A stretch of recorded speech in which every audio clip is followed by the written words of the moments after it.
pertama kali mungkin saya sangat apresiasi untuk Aceh Dok yang ya di Aceh seperti yang kita ketahui nggak ada bioskop, dan hari ini yang punya akses bioskop jalanan lah bisa dibilang ya, itu adalah Aceh Dok.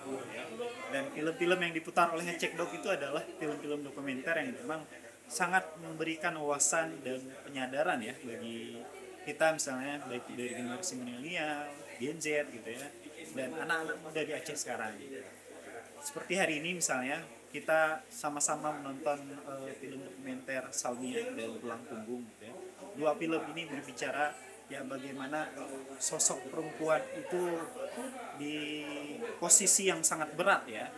Mereka misalnya di film Salmiah gitu ya, mereka mau tak mau harus bekerja dengan upah yang sangat minimal gitu ya masa kolonial waktu itu, dan akhirnya pilihan-pilihan ini yang membuat mereka harus bekerja, dan ya kayak Salmiah itu paling mudah itu jadi maaf kita bilang adalah pekerja seksual gitu ya, dan ini sangat miris ya. Begitu juga dengan film yang kedua gitu ya, film yang kedua yang bicara soal ya bagaimana sampai nenek-nenek pun gitu ya, perempuan masih harus bekerja keras menjadi tulang punggung keluarga. Dan ya harapannya ke depan maunya sosok suami atau laki-laki ini dan anak misalnya itu lebih bertanggung jawab gitu ya. Jadi yang begitu juga dengan pemerintah ya, di sini kita seperti yang kita ketahui ya, pemerintah kita itu kan ikut campur langsung dalam berbagai persoalan ya, baik itu terutama persoalan terhadap perempuan tadi gitu. Makanya harusnya ya di hal-hal yang kayak gini gitu ya, kaum marginal seperti ini tadi itu dikondisikan lah ya dengan kebijakan-kebijakan yang ada gitu ya. Dan satu lagi mungkin film-film kayak Salmiah tadi saya sangat menarik, kenapa? Maupun meskipun itu monolog, tapi banyak satir-satir yang memang ya itu menyinggung kita semua yang hari ini masih belum sadar gitu ya. Bagaimana sih harapan yang memang perempuan itu seperti apa sih harusnya diperlakukan gitu. Kesetaraan gender itu seperti apa sih? Nah, jangan selalu kita hanya mengambil pengetahuan dari Instagram ya, kemudian Saya bangga sekali ya, maksudnya ruang-ruang seperti ini tuh harus lebih banyak dibuka, tapi Aceh Dokumenter itu mengemas ini cukup bagus sehingga pengetahuan-pengetahuan yang selama ini tabu itu jadi orang-orang lebih tahu. Apalagi hari ini memperingati Hari IWD, International Women Day, ini mengambil sebuah ruang untuk berbicara tentang perempuan dan kemudian membuka banyak mata orang lain, perempuan, laki-laki, bahwa pentingnya kita membicarakan, mendengar suara-suara perempuan yang selama ini tuh senyap ya, nggak ada yang mendengarnya, sehingga saya yakin kedepannya memang akan harus lebih banyak orang yang bersuara terkait perempuan, mungkin terkait hal-hal yang tidak setara dalam kehidupannya. Harapan kakak untuk ADF Ya, untuk Aceh Documentary harapannya lebih banyak lagi, lebih sering lagi mungkin memutarkan film-film seperti ini, film-film sejarah, film-film pengetahuan yang mungkin kalau pemerintah itu menutupi ya, misalnya banyak film yang kemudian pemerintah nggak berani untuk tayangkan, tapi kita harap Aceh Documentary mengambil peran itu sehingga kita harus yakin bahwa hal-hal yang kita anggap tabu, kita nggak tahu, itu dibuka matanya oleh Aceh Documentary, gitu aja. Setelah menonton dua film tersebut, dengan biasanya kita melakukan sesi diskusi dengan dua pemantik diskusi kita, yaitu sebenarnya ini ada sutradaranya. Namun mungkin apakah sudah terkonek, Bang? Halo, selamat sore. Mas Kisno ini adalah sutradara dari film Tulang Punggung. Nah, film Tulang Punggung tadi itu diproduksi pada tahun 2003.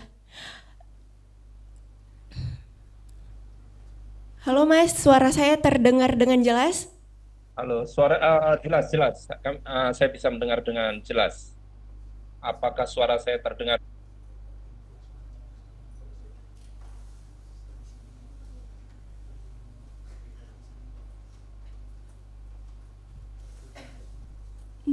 Oke. Di balik itu, sembari menunggu sutradaranya, di depan ini ada dua kakak-kakak hebat dua perempuan hebat, yaitu Kak Arifa Safura dan Kak Salsabila. Sebelumnya, perkenalkan, saya Aulia Salsabila sebagai programmer dalam Aceh Documentary 4 kali ini. Dan di samping saya ada Kak Arifa Safura. Kakak ini sangat spesial kita hadirkan. Kak Arifa ini adalah seorang pegiat seni. Juga Kak Arifa ini adalah penggerak dari Forum Perempuan Berbicara. Kemudian seorang ibu juga. Kemudian ada Kak Salsabila. Kak Salsabila ini adalah bagian dari Solidaritas Perempuan Aceh.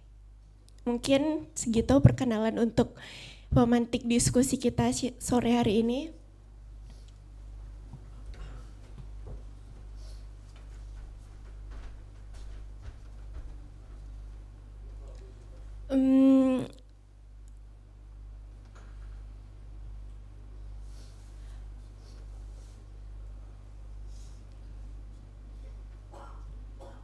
Halo Mas Kusno, apakah sudah bisa tersambung dengar suara saya?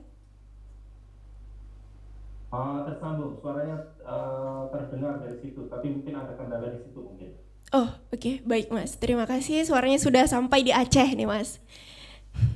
Oke, siap. Selamat sore. Assalamualaikum warahmatullahi wabarakatuh. Waalaikumsalam. Mas Kusno, saya mau nanya tentang film Tulang Punggung tadi. Sebenarnya apa yang melatar belakangi film itu dan mengapa mengambilnya perempuan lansia? Terima kasih Mas. Oke, baik.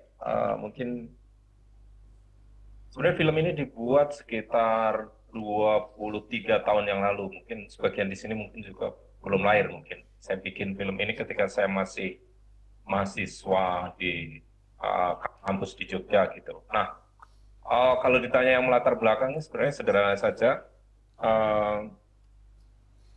Mungkin saya sampai saat ini sudah membuat baik terlibat langsung sebagai produser atau menyutradarai film tentang perubahan-perubahan yang terjadi di kawasan sekitar Malioboro itu gitu. Salah satunya mungkin di Tulang Punggung ini adalah di tahun 2023 itu adalah bagaimana saya melihat pekerja-pekerja informal gitu ya yang mungkin secara ekonomi tersisih oleh sistem sistem negara atau apapun gitu, karena mungkin itu satu-satunya cara mereka bertahan hidup gitu.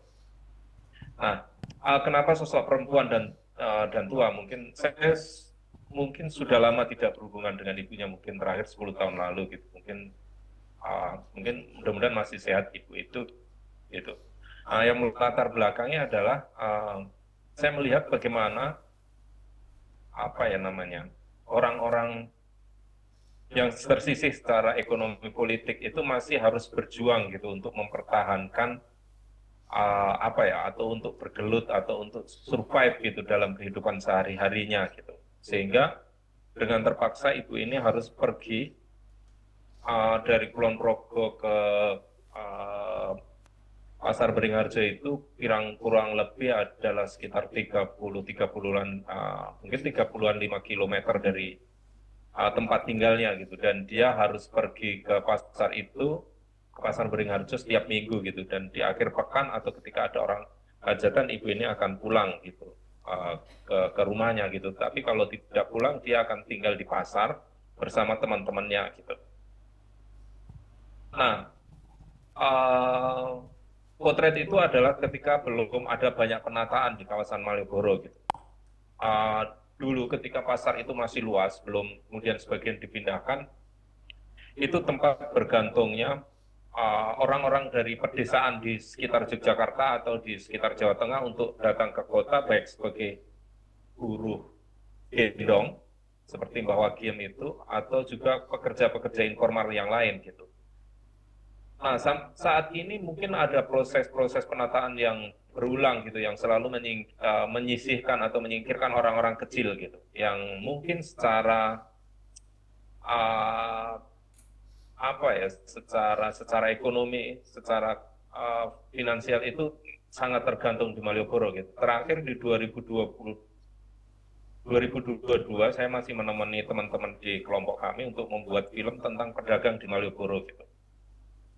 Yang itu saat ini lebih kejam gitu, karena mereka harus dikejar-kejar petugas keamanan setiap saat gitu, karena mereka harus istilah mereka itu kucing-kucingan gitu, sembunyi-sembunyi di dalam berdagang di sana gitu. Mungkin seperti Mbak Wagiem atau orang-orang lain itu di Malioboro dianggap apa ya? Dianggap sampah yang mengotori tempat wisata gitu, sehingga harus disingkirkan gitu. Nah, satu sisi mereka itu satu-satunya apa ya, tempat mereka untuk bergantung atau untuk hidup gitu. Tapi satu sisi oleh pemerintah daerah atas nama penataan kota, pembersihan kota dan lain-lain, mereka harus disingkirkan karena akan membuat kesan kota itu menjadi kumuh, membuat tidak enak difoto oleh para wisatawan gitu, sehingga yang akan menurunkan citra gitu. Padahal sejatinya ruang publik itu, baik pasar atau ruang-ruang di sekitarnya, itu kan bisa diakses oleh siapapun gitu, baik oleh gembel, pengasong, guru gendong, ataupun orang-orang yang secara uang berada gitu, sehingga mereka mampu pergi ke sana untuk melancong gitu. Tapi satu sisi, ya itu atas nama citra dan lain-lain, atas nama image, pengembangan wisata dan lain-lain, mereka kadang harus tersingkir dari sistem itu gitu. Nah, begitu juga Mbak Wagiem gitu. Ketika di 2000 setelahnya itu kemudian ada penataan besar-besaran di Malioboro, kios-kios gua, kios-kios pedagang-pedagang di pinggir jalan itu kemudian dibersihkan. Semua digeser ke pasar yang lain, ada di tempat yang lain di Giwangan gitu. Nah, kemudian ruang gerak mereka atau kegantungan ekonomi mereka kemudian hilang gitu. Nah, dia hanya tergantung pada apa yang transaksi yang ada di pasar gitu. Sementara sebagian pasar di Malioboro mungkin di Beringharjo itu bagian depan sudah untuk jual cindramata, batik dan sebagainya yang nggak membutuhkan buruh gendong lagi gitu. Nah, sementara di belakang mungkin ada tempat oleh-oleh atau mungkin masih ada sedikit, tapi tidak membutuhkan kerja-kerja buruh gendong lagi gitu. Dan mungkin orang-orang seperti Mbak Wagiem mungkin sekarang sudah tersisih dari sana gitu. Harus pasar sebagai ruang pertemuan baik secara sosial ekonomi akhirnya menjadi ya hanya tempat transaksi aja antara antara pembeli dan penjual gitu, tapi tidak ada interaksi, tidak ada kehidupan yang lebih jauh gitu. Nah, balik lagi ke cerita Mbak Wagiem. Mbak Wagiem ini sebenarnya punya anak dan punya suami waktu itu. Nah, dia itu dia masih punya tanggungan untuk mengangsur kredit bank waktu itu. Jadi setiap bulan dia harus mengumpulkan uang untuk mencicil hutang mereka karena untuk bangun rumah dan sebagainya. Kira-kira. Mungkin itu dulu pengantar dari saya. Terima kasih. Mungkin kita bisa diskusi lebih panjang soal itu. Oke, terima kasih Mas Kisno. Dari sini kita tahu ya kalau misalnya Yogyakarta itu, Malioboro itu yang secantik ini ternyata ada orang-orang yang tersingkirkan di balik itu. Oke, kita lanjut ke sutradara kedua yaitu Mas Haryaldi. Halo Mas Hari. Halo. Halo Mas. Jelas ya? Suaranya jelas, tapi gambarnya yang nggak jelas nih Mas. Ya, aku mohon maaf ya karena ini lagi di jalan, karena posisi di Jakarta juga lagi hujan. Jadi aku tidak buka layar, nggak apa-apa ya? Oke, nggak masalah sih Mas. Aku mau nanya sedikit untuk film Salmiah. Di film Salmiah itu kan hitam putih, kemudian juga sangat-sangat puitis narasinya. Mengapa dikemas seunik itu gitu Mas? Berbeda, aku ngelihat berbeda dari film-film lain yang biasanya film dokumenter itu ya wawancara apa yang dia bilang, tapi ini ada narasi yang berbeda dan kemudian ditampilkan hitam putih dan si Salmiahnya itu aja yang ditayangin, gambarnya dengan gambar yang berulang-ulang. Mungkin dari Mas Hari bisa dijelasin, Mas? Oke. Tapi sebelum mau mulai aku dulu ya, selalu ya, halo Mas Esno dan kawan-kawan, semoga dalam keadaan sehat ya. Kalau untuk Salmiah, apa ya? Kenapa hitam putih? Tetap nggak punya jawaban yang pasti juga ya gitu.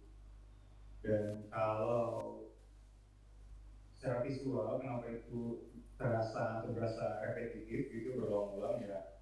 Mungkin yang paling sekarang adalah itu adalah representasi dari sejarah yang berulang-ulang. Mungkin itu yang paling sekarang sih ya jawabannya itu. Gitu.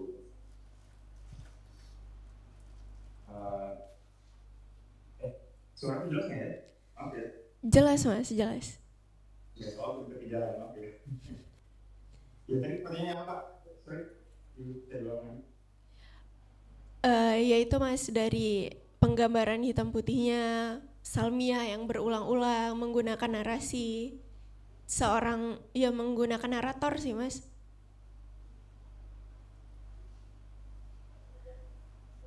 Oh iya. Nah, ini cerita tentang Salmiah gitu ya. Nah, Salmiah itu dibangun atau rekonstruksi dan kesadaran bahwasannya kita tidak akan bisa mendapati sejarah yang utuh gitu loh. Itu satu.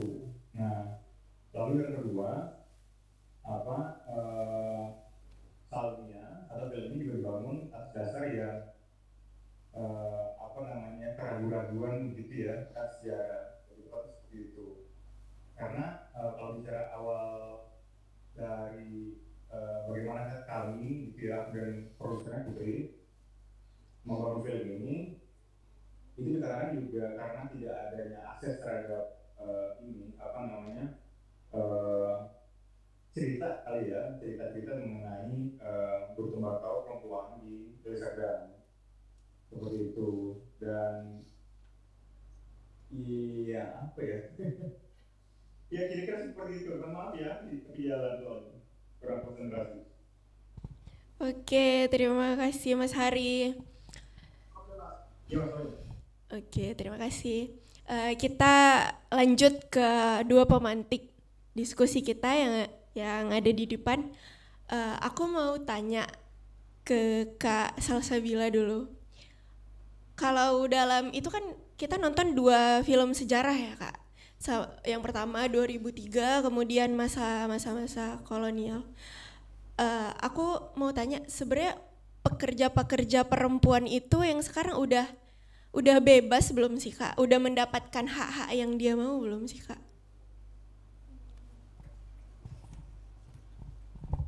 Baik, terima kasih.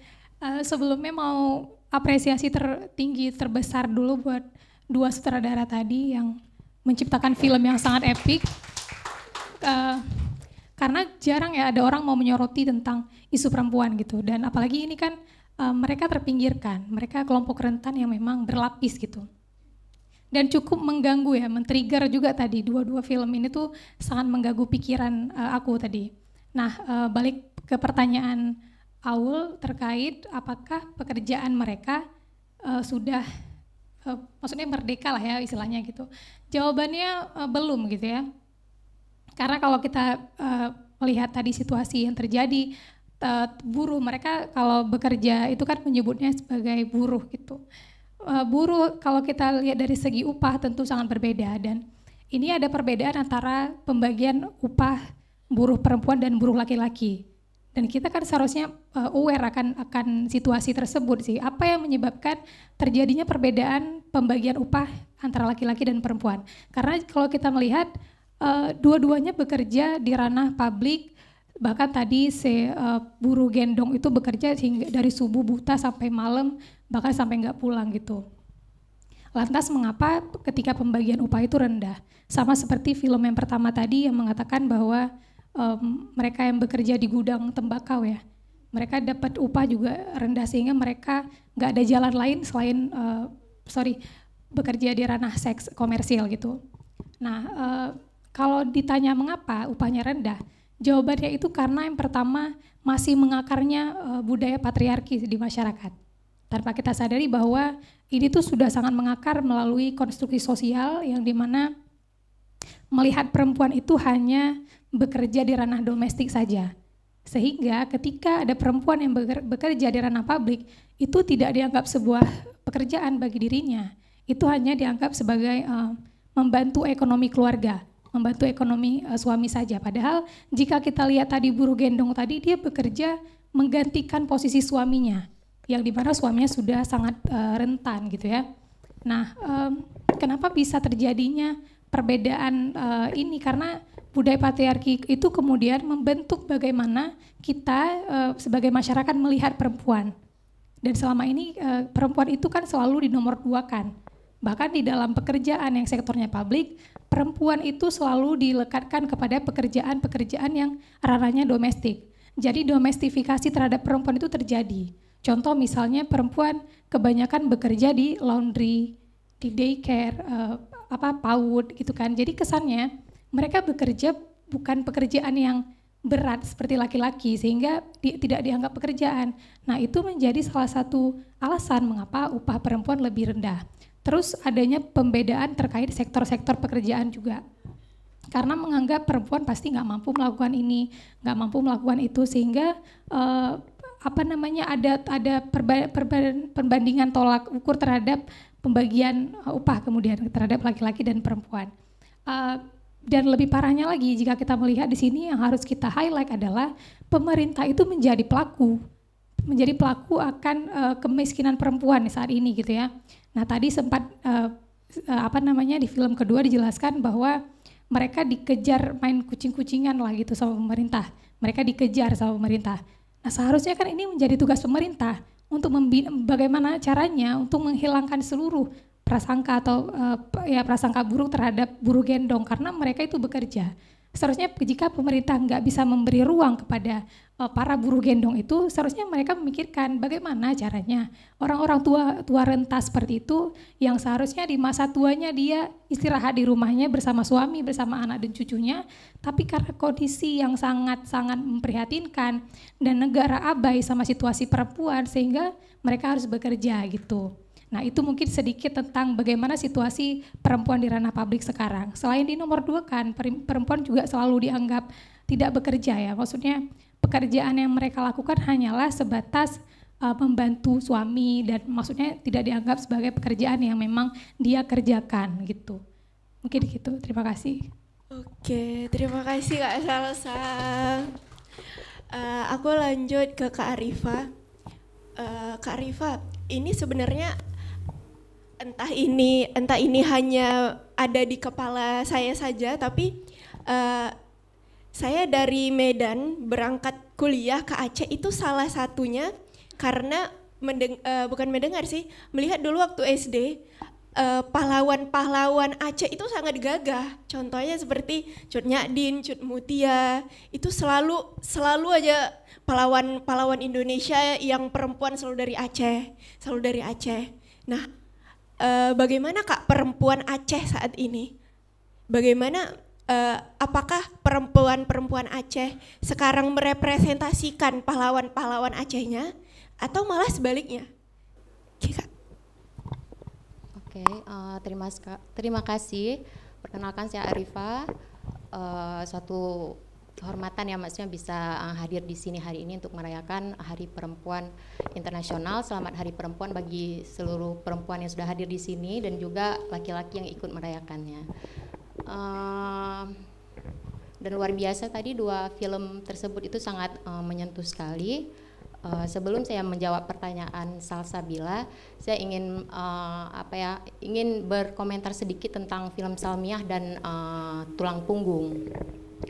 Jadi ketika saya menonton Salmiah, di mana ada monolog di situ, terus menceritakan tentang cerita yang tidak pernah ditulis di sejarah, itu sangat relate dengan bacaan saya beberapa waktu yang lalu gitu ya.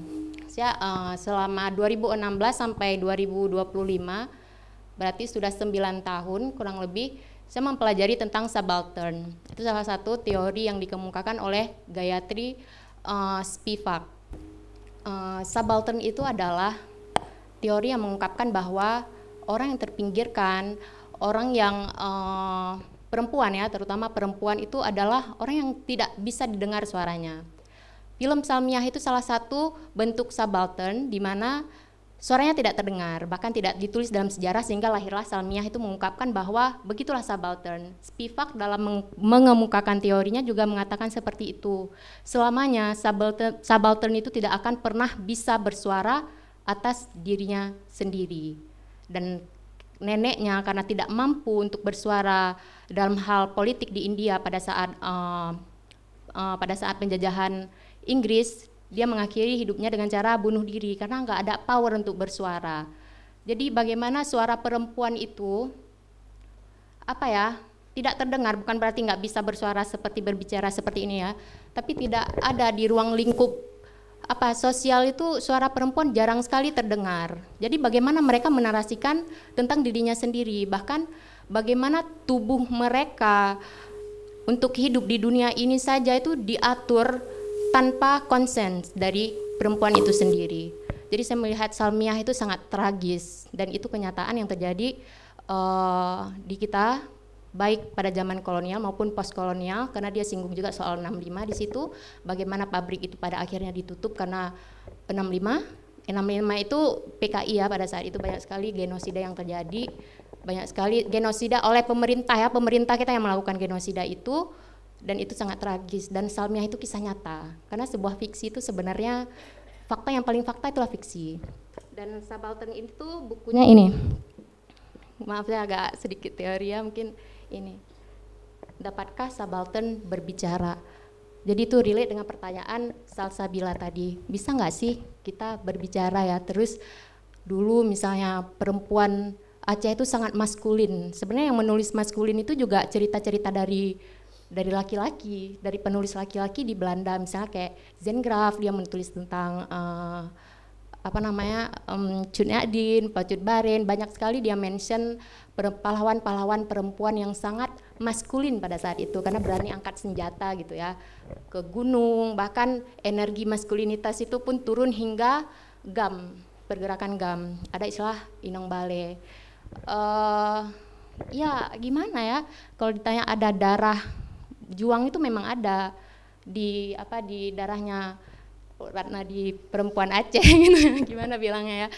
Tapi ya kenapa, misalnya saya lihat sejarah Aceh, kenapa perempuan Aceh itu bisa begitu berani ya. Tetapi itu ada kisah cinta yang sangat kuat. Misalnya kayak dia punya suaminya dibunuh, dia nggak bisa terima, mungkin bucin ya juga kali ya. Jadi timbul perlawanan karena tidak bisa menerima orang terdekatnya, orang yang mereka cintai itu dibunuh, sehingga timbul perlawanan. Kemudian juga perempuan Aceh di masa lalu itu sangat sangat terdidik. Jadi masa lalu itu perempuan Aceh sudah mendobrak batas gender setara. Misalnya kayak Malahayati, misalnya dia punya pendidikan militer, Pak Cut Baren dia geluti dunia militer, memang belajar bagaimana strategi perang. Jadi bukan hanya tentang agama, tetapi juga di luar itu mereka pelajari, dan sangat terdidik, sangat pintar seperti itu. Jadi ketika mereka beraksi sebagai maskulin, bukan berarti meninggalkan sifatnya yang feminin. Itu hanya sebuah bentuk perlawanan di mana mereka merasa inilah aku sebagai manusia, aku punya hak untuk melawan, seperti itu. Dan sekarang kondisi masyarakat Aceh sekarang luar biasa kalau menurut saya, perempuan Aceh luar biasa. Yang menghambat ya cuman sistem aja, kayak Salsabila bilang tadi, patriarki yang sudah begitu mengakar, politisasi aturan yang menggunakan agama. Jadi kembali lagi ya, jadi sejarah ini tulisan-tulisan tentang tubuh perempuan itu yang tulis siapa? Kalau kita lihat misalnya di Undang-Undang Pernikahan, di mana perempuan tugasnya di KHI juga itu, kebetulan saya lulusan hukum, jadi di KHI itu ditulis perempuan kalau sudah menikah ya mengurus rumah tangga, laki-laki mencari nafkah. Di situ aja sudah ada ya bentuk domestikasi perempuan. Yang tulis itu siapa? Diikut sertakan nggak perempuan ketika ditulis segala hal yang berurusan dengan tubuh berlandaskan agama itu dihadirkan enggak. Jadi di situ pula saya membawa sebuah buku, maaf sekali ya, kembali lagi ke buku karena membaca itu sangat penting. Ini buku tebal tapi saya masih berputar-putar di pengantar. Karena ya memang begitu, saya nggak bisa serap gitu. Ini penulis saya setelah baca buku Nawal El-Saadawi, dia salah satu feminis revolusioner Muslim, terhubung dengan Simone de Beauvoir, kayak gitulah mungkin bahasanya. Di sini dia mention di pengantar ya, saya suka baca kata pengantar karena di situ kayak menyeluruh gitu. Perempuan adalah perempuan dengan sifat khususnya yang kurang berkualitas, ujar Aristoteles, filsuf kebanggaan kita semua. Kita harus memandang sifat perempuan yang dimilikinya sebagai suatu ketidaksempurnaan alam. Laki-laki yang tidak sempurna, perempuan adalah laki-laki yang tidak sempurna, makhluk yang tercipta secara tidak sengaja. Hal ini juga disimbolkan dalam kitab bahwa Hawa berasal dari tulang rusuk Adam. Dari zaman dahulu kala ya, filsuf sudah begitu mengartikan siapa itu perempuan. Kitab suci pun mungkin demikian, maaf. Kemudian ada juga, ini sedikit maaf. Salah seorang feminis, ini si Simon bilang, salah seorang feminis yang tidak terlalu terkenal pada abad ke-17, namanya Pauline de la Barre, mungkin ya, seperti itu bacaannya, mengatakan, apa saja yang pernah ditulis laki-laki mengenai perempuan harus dicermati, karena laki-laki berperan sebagai hakim sekaligus penuntutnya. Jadi itu sangat mendalam sekali ya, bagaimana misalnya aturan agama dipakai untuk mengatur tubuh perempuan, salah satunya mendomestikkan perempuan sehingga dia tidak bisa mengakses publik. Ini jujur ya, saya pribadi walaupun sudah mengetahui soal feminisme mungkin baru sedikit, baru secuil, kemerdekaan saya atas tubuh saya sendiri itu masih sangat minim. Apalagi perempuan yang sudah menikah, menjadi perempuan, menjadi istri, sekaligus menjadi ibu itu tidak mudah, karena tubuh kita tidak 100% milik kita lagi. Begitu. Terima kasih, maaf panjang.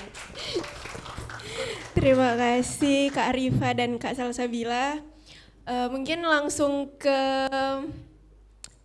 audiens. Mungkin ada yang mau bertanya? Oke, abang yang di sudut sana.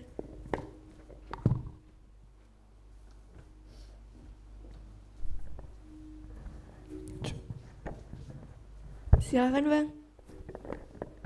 Ya, terima kasih kepada pemateri semua. Perkenalkan, nama saya Yasir Tailah.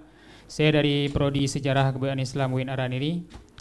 Jadi sebenarnya saya mau bertanya tentang ke Bang Haryadi ini, Kak. Masih bisa nggak tanya? Masih Bisa, terdengar ya sama Bang Haryadi. Nah, jadi halo Bang Haryadi.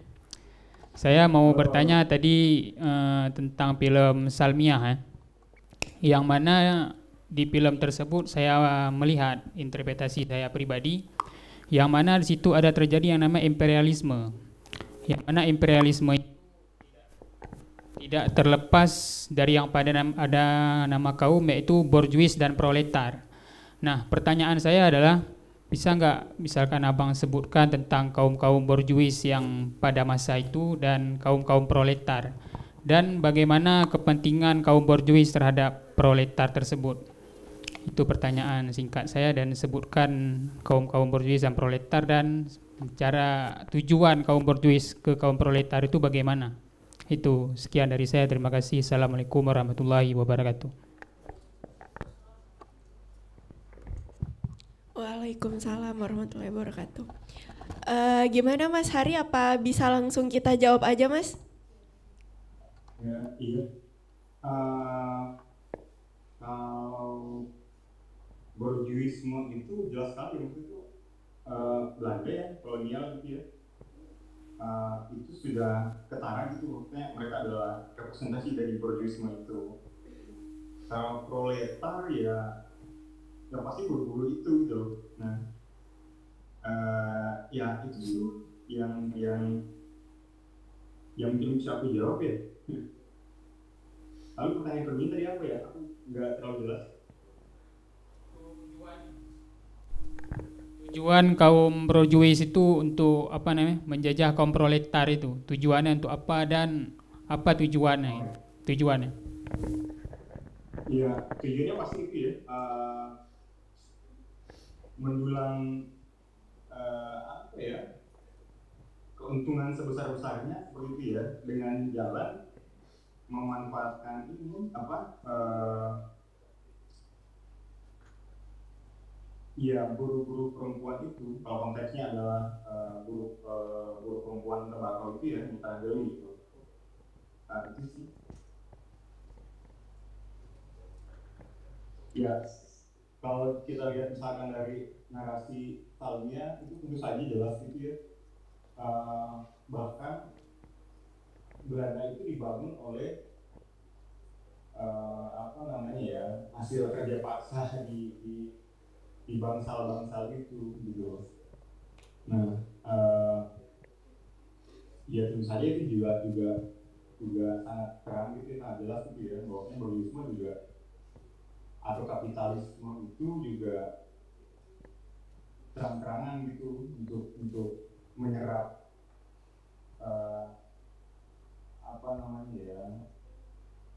tenaga murah sebetulnya gitu dari proletariat itu. Tujuannya ya itu ya uang gitu, keuntungan sebesar-besarnya. Begitu sih jawaban itu ya.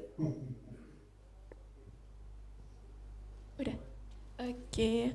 Terima kasih Mas Hari atas jawabannya. Apakah ada yang ingin menanggapi lagi? Bismillahirrahmanirrahim. Assalamualaikum warahmatullahi wabarakatuh. Langsung saja, mungkin sebelum saya bertanya izin sedikit bercerita. Ini kan hari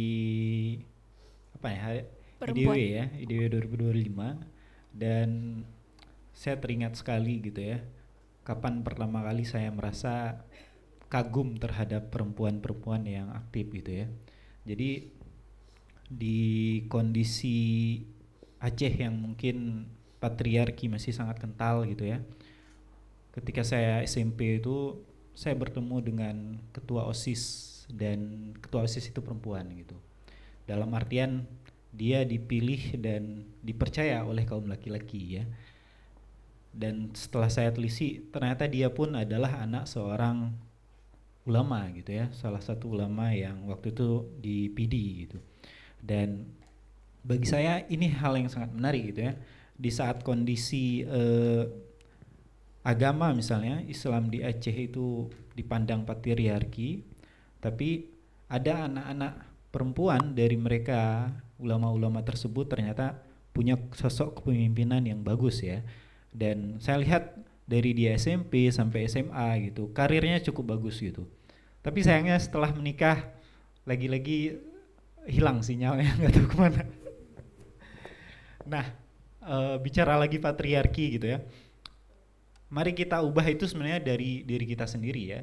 Karena saya lihat di rumah saya sendiri ya, di rumah sendiri ini ya, saya punya adik perempuan yang masih SMP juga, dan ternyata ya pekerjaan domestik seperti cuci piring misalnya masih dibebankan sepenuhnya ke dia gitu ya, sama orang rumah. Saya pun aneh lihatnya. Dan terakhir saya yang sekali-sekali cuci piring ditanya, abang kok cuci piring? Ini cukup dramatis memang, dan ini terbangun begitu saja tanpa ada yang protes. Ini seandainya saya nggak protes misalnya, nggak kasih tahu ke adik saya bahwa emang kenapa kalau abang cuci piring? Nah, kalau hal-hal kayak gini nggak kita biasakan ya, ujung-ujung kedepannya nggak ada yang berubah gitu ya. Oke, kembali ke pertanyaan. Jadi pertanyaannya, ini kan saya tertarik dengan perempuan-perempuan Aceh ya. Dan hari ini dari dulu misalnya sampai hari ini, bahkan dari masa konflik misalnya, itu gimana sih perempuan-perempuan Aceh yang ditinggal sama suaminya, yang suaminya itu GAM, tapi itu kan posisinya mereka nggak diberikan nafkah ya di rumah. Namun ketika orang GAM atau suaminya ini pulang ke rumah gitu ya, si istrinya tetap dengan santunnya menyediakan apapun kebutuhan sang suami gitu.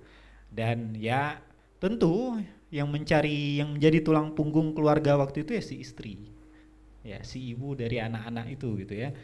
Cuman ya apakah itu karena bucin tadi ya, saya nggak tahu juga. Cuman ya ini hal-hal yang menarik gitu ya.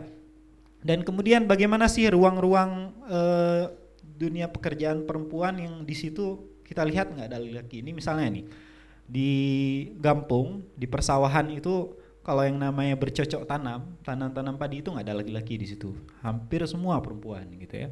Dan bagi saya upah di situ ya kalau kita hitung kayaknya sesuai ya bagi di posisi itu gitu ya, di posisi cocok tanam itu gitu.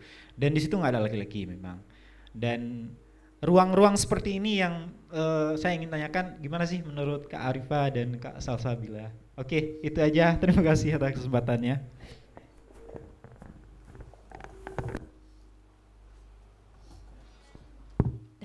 Mungkin bisa dari Kak Salsabila dulu jawab ya. Oke, terima kasih Bang pertanyaannya. Nah, menarik tadi ya berbicara tentang perempuan yang ditinggal oleh suaminya, suami GAM. Nah, kita harus melihat bahwa perempuan itu memiliki lapisan kerentanan yang berbeda. Ada perempuan ketika dia perempuan sudah rentan satu. Lapisan yang kedua ternyata dia istri GAM. Menjadi seorang istri dari anggota GAM tentu memiliki stigma-stigma di masyarakat. Yang lakoji wo tiblun tigo misalnya. Dia suaminya pulang seminggu sebulan sekali. Nah, lalu berlapis lagi ketika dia menjadi tulang punggung keluarga, menggantikan suaminya selama suaminya melarikan diri ke gunung misalnya. Nah, otomatis ketika kita melihat perempuan dengan segala lapisan kerentanannya, tentu akan sangat sulit baginya mengakses berbagai akses publik dalam hal pekerjaan gitu ya. Dan balik lagi seperti kita bilang tadi bahwa perempuan kemudian dipaksa untuk terus menghidupi keluarganya di saat dia merasa bahwa ini bukan tugas dia. Tapi karena posisinya, faktanya laki-laki atau suaminya sedang tidak ada di rumah, sehingga dia menggantikan peran suaminya. Tapi pertanyaannya, apakah pekerjaan dia diakui sebagai seorang bekerja di ranah publik atau anggapannya hanya dia membantu suaminya? Nah, ini kan dua hal yang berbeda ya, ketika kita dinilai sebagai pekerjaan kita secara mandiri, independen, atau tetap ada stigma bahwa dia hanya membantu suaminya. Nah, terus berbicara mengenai tadi ketika suaminya pulang disajikan makanan dan sebagainya. Nah, di Aceh itu ada istilahnya takzim. Takzim ini sudah menjadi salah persepsi ketika itu menjadi senjata untuk menundukkan si istri di rumah. Mengapa demikian? Karena yang saya pelajari takzim itu adalah bukti istri menunjukkan sifat kepatuhannya kepada suami. Tapi kemudian disalahgunakan. Sekarang sudah takzim itu seakan-akan menjadi kewajiban bagi istri. Yang pertama untuk menyediakan makanan, mengurus rumah tangga dan segala hal-hal lainnya, padahal konsep takzim yang sebenarnya adalah bentuk penghormatan istri kepada suami. Contohnya ketika suami bilang jangan pulang telat, kita harus mematuhi karena itu bentuk penghormatan kita sebagai suami. Tapi lagi-lagi hal-hal domestik itu dilekatkan kepada istri, sehingga ketika suami pulang pun kita harus dengan secara mungkin ya terpaksa atau tidak kita harus melayani suami kita dengan baik. Bahkan kalau kita dengar-dengar cerita suami pulang langsung minta jatah misalnya. Kita kan nggak memikirkan bagaimana kondisi perempuan saat itu. Apakah dia capek mengurus rumah tangga, mengurus anak, dan ketika suaminya pulang secara tiba-tiba, dia dengan secara terpaksa juga harus melayani suaminya sebagai bentuk takzim tadi. Ini kan udah salah persepsi ini. Dan kemudian ini menjadi tugas kita sebenarnya untuk menyadarkan bahwa konsep takzim yang sebenar-benarnya dalam agama Islam, terlebih lagi sebagai orang Aceh, adalah bentuk penghormatan. Tapi dalam hal menyiapkan makanan, mengurus anak, dalam hal apapun itu tugas bersama, sehingga harus dikomunikasikan antara laki-laki dan perempuan, antara suami dan istri. Jadi kalau ditanya apakah itu perlu, sebenarnya bukan perlunya atau gimana, cuman bagaimana si perempuan memaknai konsep takzim tadi. Apakah dia melakukan itu secara semata-mata untuk mengharapkan ridha Allah ketika kita membawa nilai agama ya, atau dia memang merasa bahwa ini suatu belenggu bagi dia karena konsep takzim tadi. Begitu. Mungkin gitu. Terima kasih. Oke, terima kasih Kak Salsabila. lagi-lagi tentang agama, membawa tentang agama. Oke. Lanjut ke Kak Arifah. Oke, baik. Tadi luar biasa penjelasan dari Salsabila persoalan takzim. Luar biasa. Jadi bukan hanya tentang bentuk penghormatan, tetapi juga ada tadi disebutkan tentang kebersamaan dalam hal perawatan. Itulah bentuk dari suatu kesetaraan gitu ya. Itu luar biasa. Saya punya pengalaman pribadi juga kalau soal di kampung ya, karena saya tumbuh besar tuh di kampung. Saya lahir di kampung, 12 tahun di kampung.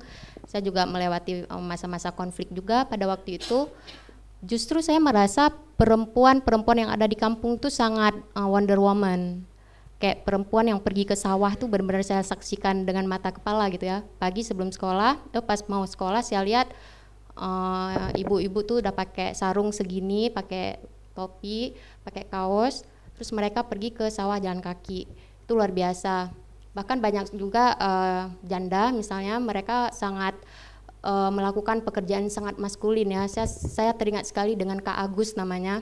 Beliau dulu buruh di Jakarta, kemudian pulang ke kampung, bukannya malah menjadi ekonominya menjadi baik, tapi ya sama aja gitu, tidak membaik juga.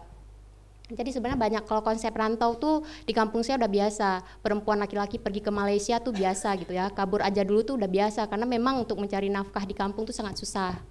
Jadi saya melihat Kak Agus itu dia memotong pohon yang besar pakai parang sendiri. Luar biasa saya lihat kan. Jadi ya Allah, ini perempuan luar biasa gitu.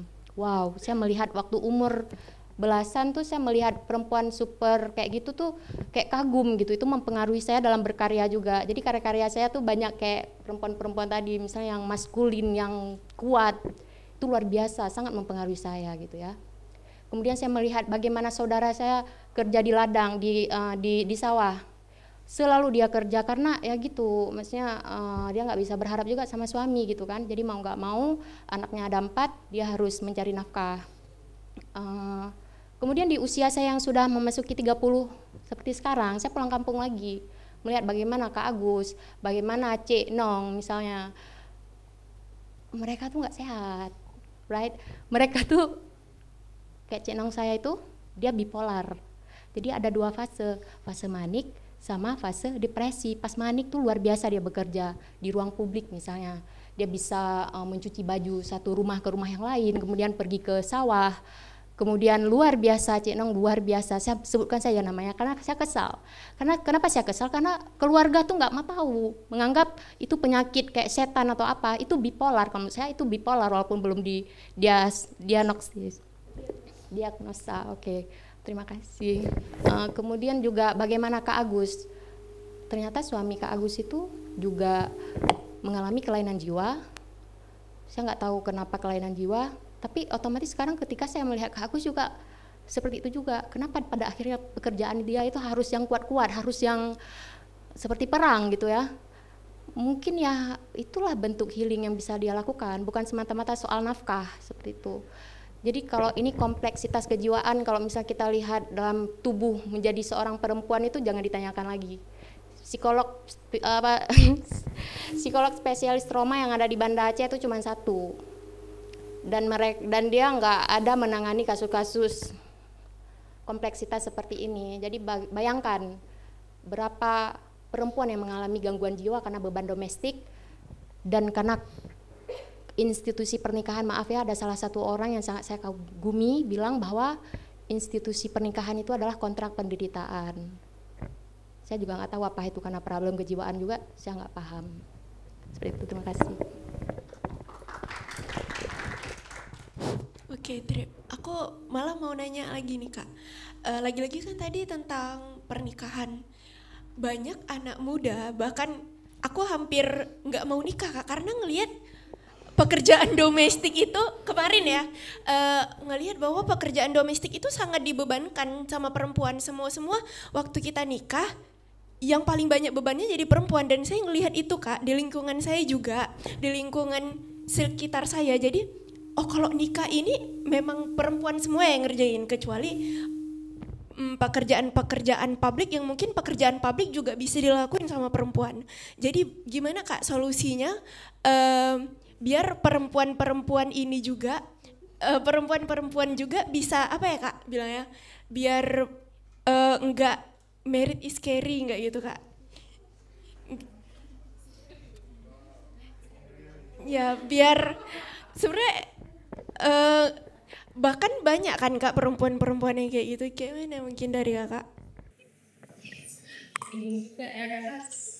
Ya, saya kembali lagi soal feminisme. Jadi saya baca buku feminis dari sebenarnya ini kayak kitab juga gitu, kitab pedoman gitu ya. Saya belajar untuk bisa merasa baik-baik gitu, merasa oke gitu kan. Karena mau sekolah apapun, kayak misalnya saya dengan suami ya, kami sama-sama mau mempelajari tentang feminis. Jadi kalau soal makanan tuh urusan suami di rumah. Kalau saya memiliki beliau yang jemur. Sekarang saya lagi di sini, yang bawa anak tuh suami saya. Bahkan ketika saya menjual juga, suami juga ikut menenangkan gitu. Begitu juga soal keuangan, saya juga ikut cari. Jadi memang bareng. Gitu. Bahkan saya ikut sertakan beliau kalau dalam proyek yang saya kerjakan. Begitu juga beliau, kalau ada proyek beliau ajak saya untuk mungkin itu hal-hal kecil dari bentuk kesetaraan yang bisa kita perjuangkan kayak itu. Oke, terima kasih Kak Sarifah. Ada mungkin ya.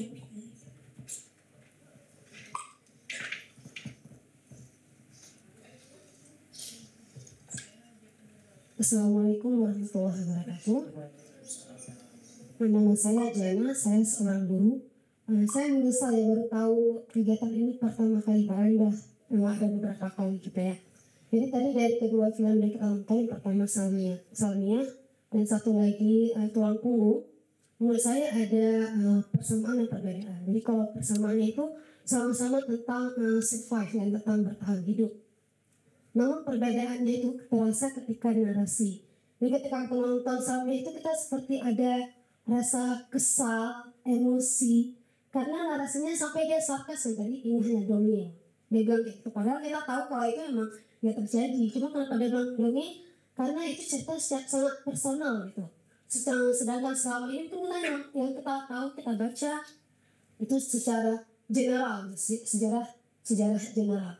Sedangkan di Tulang Punggung itu narasinya seperti dia sudah berdamai dengan keadaan. Jadi tadi kayak ya dia bekerja karena nanti takut anaknya enggak sayang ke dia, gimana hati tuanya. Jadi dia sangat berdamai gitu kan dengan keadaan. Dan itu terjadi di lingkungan kita. Apa hanya perempuan-perempuan yang tahu tentang kesetaraan yang menganggap aduh susah nikah sama orang yang dia nggak ngerti kesetaraan.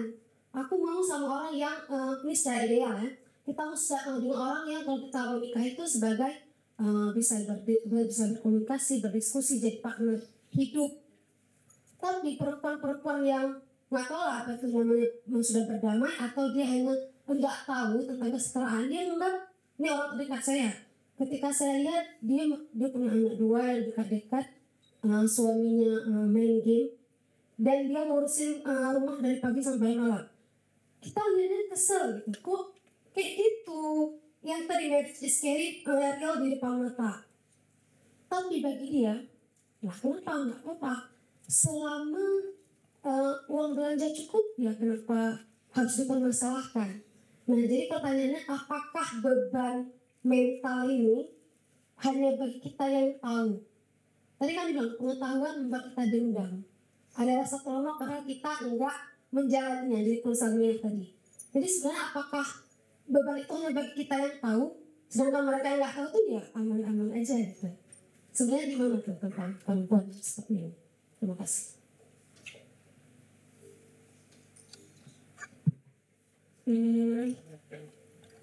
Kak Salsabila dulu. Mungkin Oke. Terima kasih Kak. Pertanyaannya sangat bagus sih ya. Apakah orang yang tidak merasa bahwa dia selama ini terdiskriminasi di rumah tangganya atau apa? Nah, kita harus paham dulu konsep diskriminasi sebenarnya. Diskriminasi itu terjadi ketika ada superior dan inferior. Superior itu ada orang yang menindas seseorang. Tapi jadi ketika kita merasa bahwa semuanya baik-baik saja, aman-aman saja, ya why not, kita menjalankan itu. Tapi sebagai orang yang lebih sadar, kita harus mengatakan bahwa tugas ini harusnya dikerjakan secara bersama. Menjadi tugas laki-laki dan tugas perempuan. Kalau ibu fokus mengajar anak pendidikan di sekolah, maka ayah tugasnya mengajar anak di pendidikan buka baca Al-Quran dan sebagainya. Jadi harus ada pembagian peran di sini. Nah, terus tadi mengenai bagaimana dalam pernikahan itu ya, bagaimana kita agar lebih sadar terkait hak dan kewajiban kita sebagai keluarga. Nah, kemarin itu kalau nggak salah Menteri Agama ya yang mengeluarkan statement bahwa akan ada pendidikan pranikah dan itu bakal berjalan lama. Nah, 1 semester. Biasanya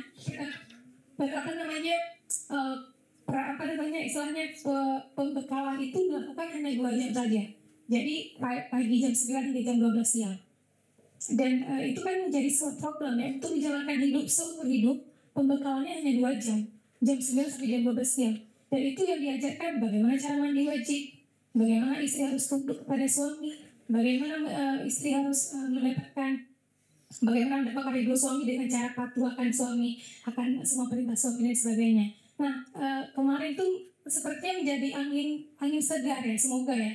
Jadi ini tugas kita untuk mengawal bagaimana program yang pemerintah mau jalankan ini akan berjalan sebagaimana mestinya dan harusnya memang melibatkan kedua belah pihak calon pengantinnya. Jadi tidak hanya melibatkan perempuan chattingnya saja, tapi laki-lakinya juga. Dan di situ harus adanya pembekalan secara mendalam kepada para pemateri nantinya yang mengatakan, yang harusnya menjelaskan bahwa dalam rumah tangga ini menjadi peran bersama. Dan semoga itu menjadi sebuah hal yang kita harusnya sebagai masyarakat yang aware dan paham situasi ini, kita harusnya mengawal itu ya, kebijakan itu. Dan bagaimana caranya ya, kita harus memastikan bahwa itu berjalan sebagaimana mestinya, dan jika ada yang keliru maka kita harus kemudian mengadvokasi atau menyampaikan masukan bahwa ini salah, sepertinya seperti ini. Dan itu menjadi hal yang sangat bagus gitu ya. Dan dibalik itu juga terkait pembekalan terkait penyakit menurun genetik ya. Kemarin sempat viral juga ada pasangan yang thalassemia, ternyata thalassemia. Jadi mereka berdua adalah pasangan thalassemia dan sudah dipastikan bahwa anak mereka nanti akan menderita thalassemia. Nah, ini penting. Jadi di balik kita berbicara tentang bagaimana relasi keluarga di rumah tangga, juga pasti harus memastikan bagaimana kesehatan anak jangan sampai menurun. Apa yang sudah terjadi kepada orang tua, memastikan itu harusnya lebih mempersiapkan itu agar anak tidak terkena lagi penyakit itu gitu ya. Dan itu tugas pemerintah juga untuk memastikan bagaimana cara edukasi yang terkait penyakit itu. Mungkin begitu.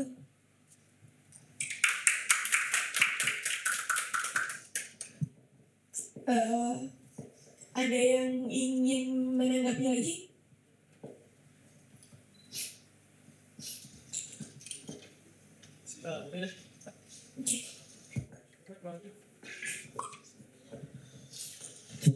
Assalamualaikum warahmatullahi wabarakatuh. Perkenalkan saya Ibu Gunawan, teman-teman dari pegiat film juga Senjata. Forum ini sangat mencekam ya. Nggak tahu saya jadi takut mau bercanda gitu. Biasanya saya bercanda, tapi kalau sekarang kayaknya takut saya bercanda gitu. Nggak tahu, kita kalau memahami perempuan gitu kan, saya sebagai laki-laki memahami perempuan, kayak sampai akhirnya pun kita nggak pernah paham perempuan itu siapa perempuan gitu. Nggak, ini saya ngomong kayak gini juga saya takut gitu, maksudnya takutnya jokesnya jadi malah jadi gimana gitu. Padahal ya udah pure jokes aja sebenarnya gitu kan, kayak teman-teman saya kalau jokes sama istri sama teman-teman di sini kebetulan perempuan, satu teman-teman tim segala macam gitu. Ya cair itu, tapi dari forum seperti ini nggak tahu kenapa saya jadi beda untuk ini mungkin karena mendapat perspektif yang baru itu aja positifnya. Tapi yang saya mau tanyain mungkin dari Kak Salsabila sebagai mungkin perwakilan solidaritas perempuan Aceh ya. Dari tadi kan ngomongin karir itu kan sama kesetaraan bagi tugas segala macam kalau di rumah tangga gitu. Saya juga masih belajar gitu. Mungkin solidaritas saya itu hanya sebatas ketika anak saya nangis malam-malam gitu kan, saya nggak akan tidur gitu. Walaupun dari istri saya udah handle gitu, saya nggak tenang gitu. Solidaritasnya pura-pura gitu aja gitu, saya nggak apa-apain juga gitu. Maksudnya dia tahu kalau saya cuma solidaritas doang gitu kan.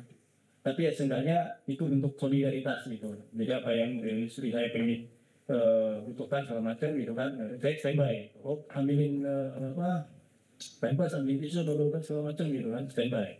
Jadi ketika dipegang kita sama-sama berpegang, dan bisa kita tidur tenang. Gitu.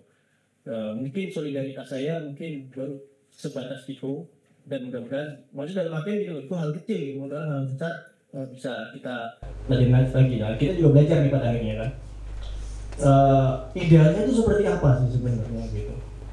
Idealnya seperti apa? Mungkin karena mungkin udah hampir closing gitu kan.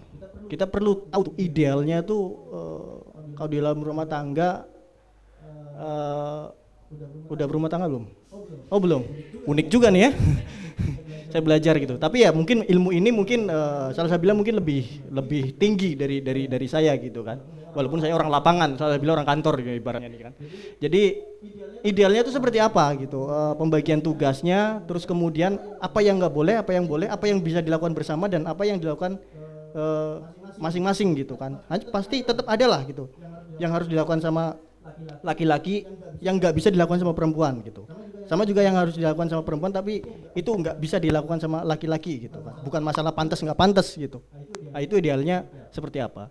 Terus kemudian ke Arifah gitu kan, mau nanya juga. Tadi sempat dimention pertama tuh tentang kayak ini kayaknya banyak teman-teman yang saya sedangkal pengetahuan saya, feminis itu kayaknya bukan agak ya, kadang dibenturkan dengan agama gitu, terkadang gitu kan.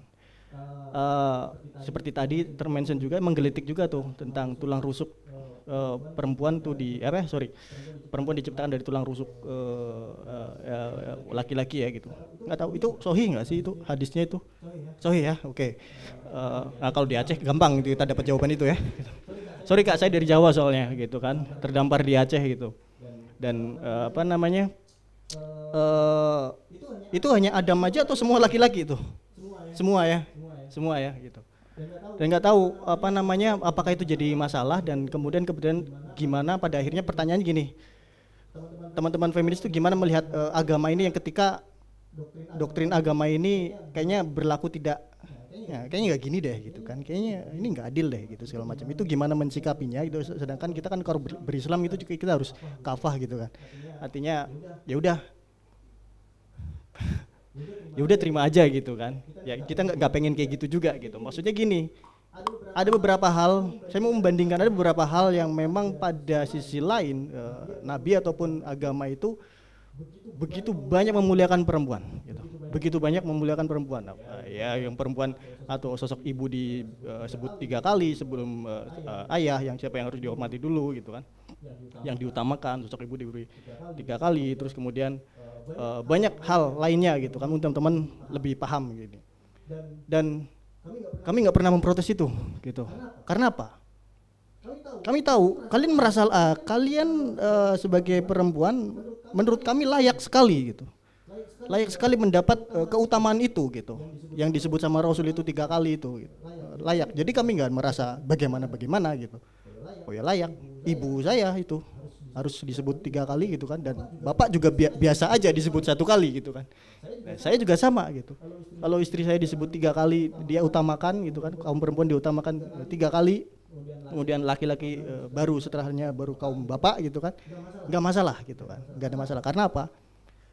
Kami merasa kalian pantas mendapat itu gitu, kemuliaan itu gitu. Dan banyak keutamaan juga gitu kan yang mungkin berbeda eksekusinya gitu kan, tetapi sering Nabi mengademkan perempuan bahwasanya tenang aja, kalian menurut ini sama dengan jihad segala macam gitu, kalian di segala macam gitu. Ya itu bagaimana Kak gitu, apakah melihat yang agama itu seperti apa gitu, apakah kemudian menjadi benteng atau banyak protes-protes atau seperti apa gitu. Terima kasih begitu. Assalamualaikum warahmatullahi wabarakatuh.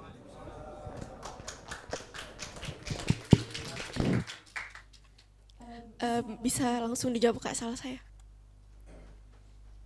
Oke, terima kasih Bang Anggi pertanyaannya.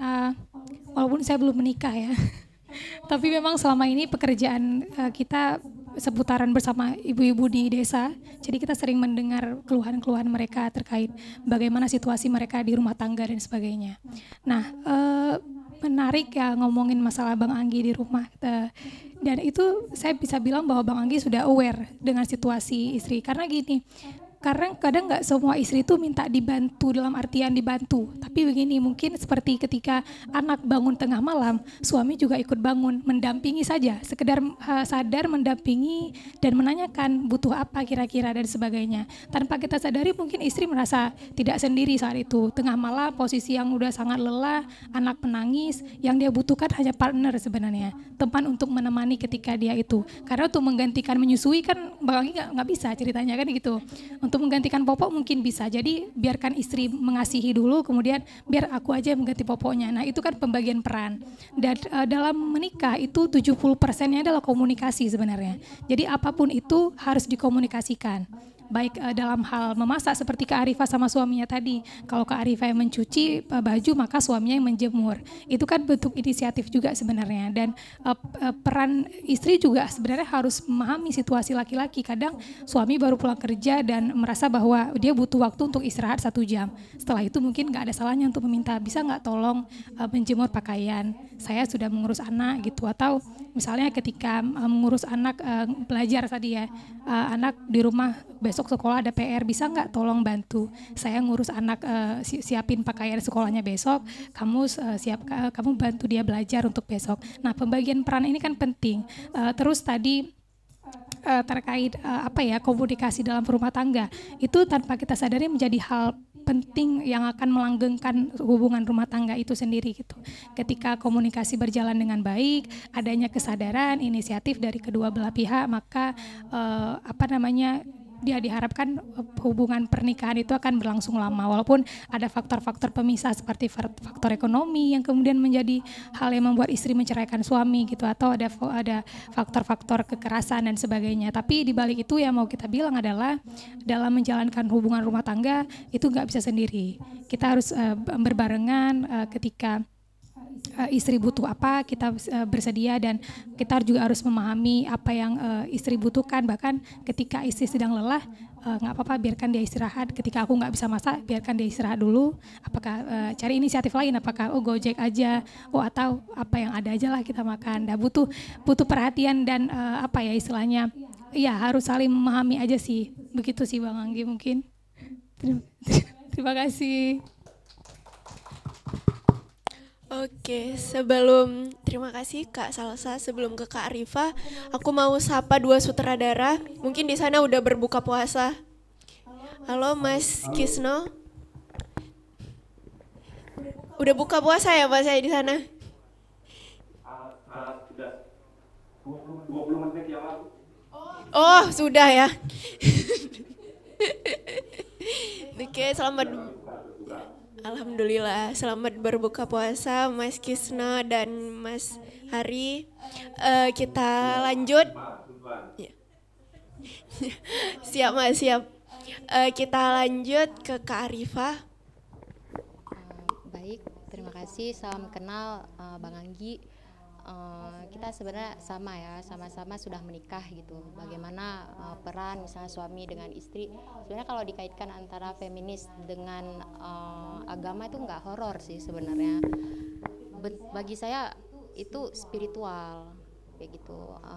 Misalnya contohnya seperti ini ya, patriarki. Ketika kita bicara patriarki seolah laki-laki itu jahat gitu. Padahal enggak, sama sekali enggak. Justru kami sayang gitu sama kaum Adam ini, cinta kali, bucin kali gitu kan. Kayak mana saya bucin kali sama suami saya. Saya posting tapi dia nggak posting gitu. Saya sendiri yang posting. Gimana tuh? Kayak mana kurang bucinnya? Sebenarnya saya sedih gitu ketika melihat laki-laki nggak boleh nangis nih. Nggak boleh bilang kalau dia aku capek, hari ini aku nggak sanggup kerja. Jadi setiap hari tuh harus dituntut cari nafkah ya, untuk menafkahi, karena itu simbol kehormatan.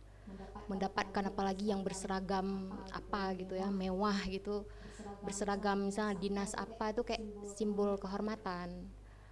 Jadi ya segitunya ya, maksudnya status sosial apa yang dilihat dari luar tuh harus kita tampilkan. Itu maskulinitas gitu. Di laki-laki di sini apalagi di Aceh saya lihat itu luar biasa. Bahkan kayak suami saya, kami sama-sama pengangguran sih sebenarnya. Makanya kenapa kayak mudah aja gitu untuk berbagi tugas di rumah karena sama-sama menganggur gitu kan. Tapi kan berbeda ketika suami kita bekerja di luar gitu. Itu sangat berbeda. Bahkan kalau misalnya hari raya tuh sering tuh orang-orang nanya, kamu misalnya orang nanya ke suami saya, kamu kerja di mana, gaji berapa gitu. Itu saya sedih. Saya bisa datang untuk menaikkan kehormatan suami saya gitu ya. Maskulin saya tuh keluar. Oh, suami saya ini keluar negeri bentar-bentar misalnya. Kerjanya tuh di luar negeri nggak di sini. Kayak gitu. Misalnya itu kesombongan maskulin saya keluar pada saat. Tapi suami saya dia malah dia buat joke kayak gitu kan. Memang suka canda orangnya. Enggak kok, saya di rumah aja ngurus anak katanya kayak gitu. Jadi selama kami belajar bagaimana kesetaraan itu sangat indah sebenarnya. Itu salah satu bentuk saya mencintai suami saya. Begitu indahnya rumah tangga ketika kita bisa saling memahami dan berbagi. Kalau ditanya sama anak-anak, siapa kamu paling sayang? Ayah katanya bapak, karena saya juga anak laki. Mungkin sistem permainannya juga saya kurang paham gitu ya, anak laki-laki ini grow up-nya seperti apa. Tapi saya selalu mencoba belajar sama suami saya bagaimana parenting yang bagus, jangan teriak depan anak. Itu saya belajar banyak dari suami, cara parenting kayak gitu. Kalau anak saya sebut bapaknya 3 kali, baru ibunya. Jadi gimana nih dengan agama? Ya kan, itu saya bingung juga gitu. Ya seperti itulah intinya. Kalau ditanya feminis, patriarki, terus dengan hubungannya dengan agama apa, sebenarnya nggak ada yang gimana. Kalau saya belajar feminis itu cuma sebutan feminis. Sebenarnya bagi saya pribadi ya, manusia itu baik laki-laki, perempuan, apapun dia adalah manusia. Dia tinggal kembali ke kita aja. Kita harus memanusiakan manusia, kemanusiaan. Jadi nggak usah kita sebut feminin atau apa. Kita adalah manusia, ya kita perlakukanlah sesama kita dengan baik, saling menghargai kayak gitu. Terus yang terakhir juga, kita itu bukan korban dari kisah hidup kita. Maka melihat Salmiah yang tidak bisa menarasikan dirinya sendiri itu sangat berat sebenarnya. Itu kaum subaltern. Bagaimana sekarang akses informasi yang kita miliki, kita bisa menarasikan kisah hidup kita sendiri. Kita bisa bersuara, bisa berbicara atas hidup kita sendiri. Misalnya kayak ada platform Instagram misalnya, kita bisa aja keluh kesah di story atau apa. Itu juga bentuk storytelling ya. Mungkin kita belum bisa menjadi penulis buku atau menjadi pelukis terkenal atau apa. Ya tulislah, ungkapkan aja apa yang kita rasa. Setidaknya kita bisa menarasikan hidup kita sendiri, baik itu laki-laki maupun perempuan. Jangan sampai ada salmiah di masa kolonial kayak gitu. Mungkin sekarang proses perjuangannya juga masih sangat harus kuat gitu. Tapi ya kita mulai aja karena saya lihat kesadaran kolektif sekarang luar biasa. Bagaimana kita melihat pejabat kurang ajar gitu langsung turun demo aksi misalnya gitu kan. Itu juga suatu bentuk kesadaran kolektif di mana kita sebenarnya udah sangat cerdas.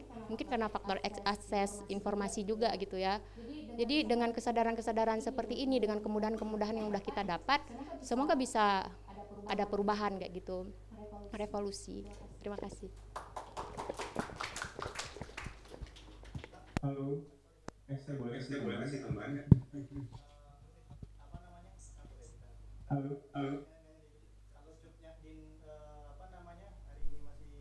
Halo. Halo Mas Hari. Iya, mungkin sedikit menambah lagi ya persoalan pernikahan gitu ya. Nah, ada yang menarik juga misalkan saat kita membahas perjanjian pranikah gitu ya, itu jarang saat dibahas sama kawan-kawan sih ya. Nah, jadi misalkan kayak perjanjian pranikah itu kan juga di kalangan Gen Z sekarang itu jadi satu hal yang penting gitu loh. Jadi menghindari persoalan-persoalan setelah menikah kali ya. Jadi apakah mungkin itu ya bisa jadi wacana kita bersama gitu ya, persoalan perjanjian pranikah gitu loh. Jadi kesepakatan-kesepakatan yang ya apa mengerjakan apa gitu ya, dan apa ya hal itu bisa dibahas di perjanjian pranikah kali ya. Tapi aku nggak tahu apakah itu sudah bisa sudah terjadi di daerah-daerah seperti itu ya. Aku nggak tahu sih. Itu pertanyaan sih sebetulnya ya, apakah ada pembahasan seperti itu. Terima kasih.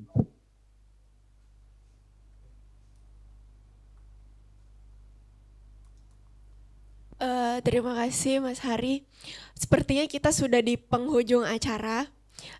Mas Hari boleh closing statementnya dan Mas Kisna juga, karena kita sudah berada di penghujung acara dan akan segera berbuka puasa juga Mas di Aceh.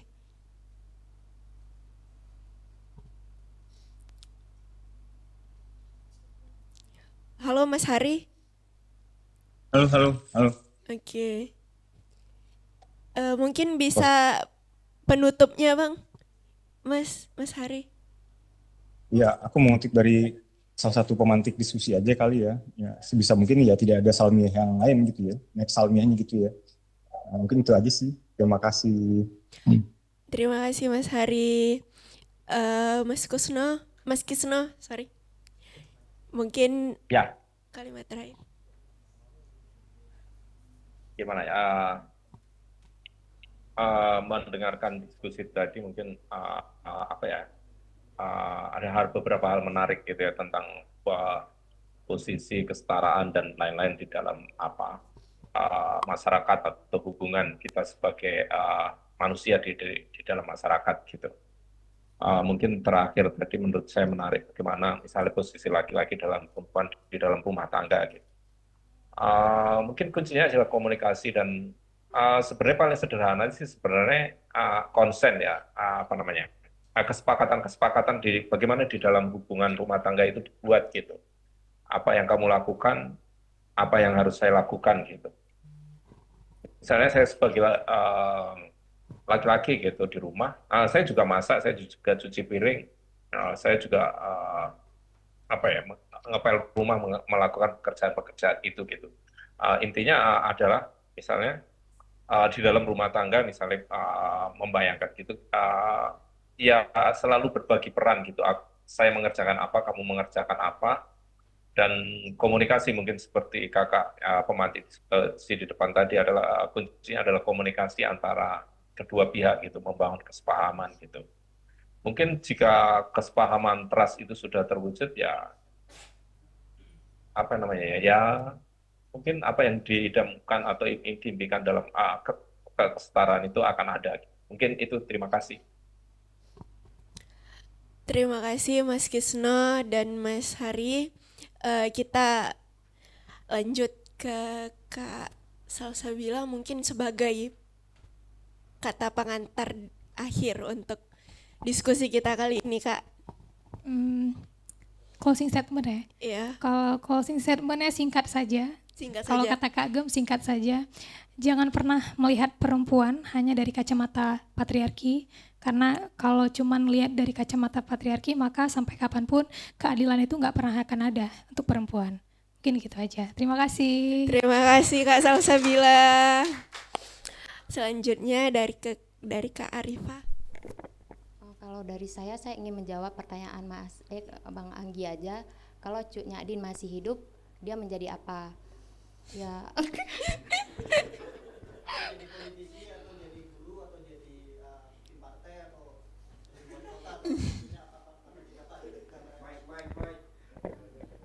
Semoga tidak menjadi bunda yang patriarki. Siap.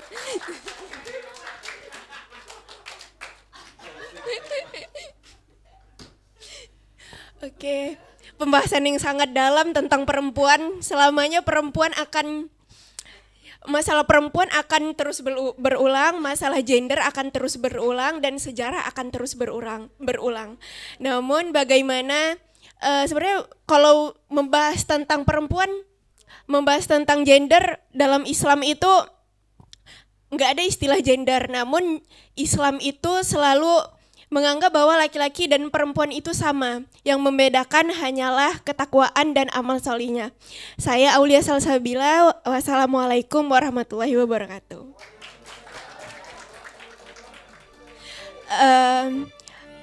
Mungkin untuk kita foto bersama dulu. Dan selanjutnya di depan itu sudah ada takjil yang menunggu teman-teman semua. Silahkan untuk diambil. Yuk foto yuk.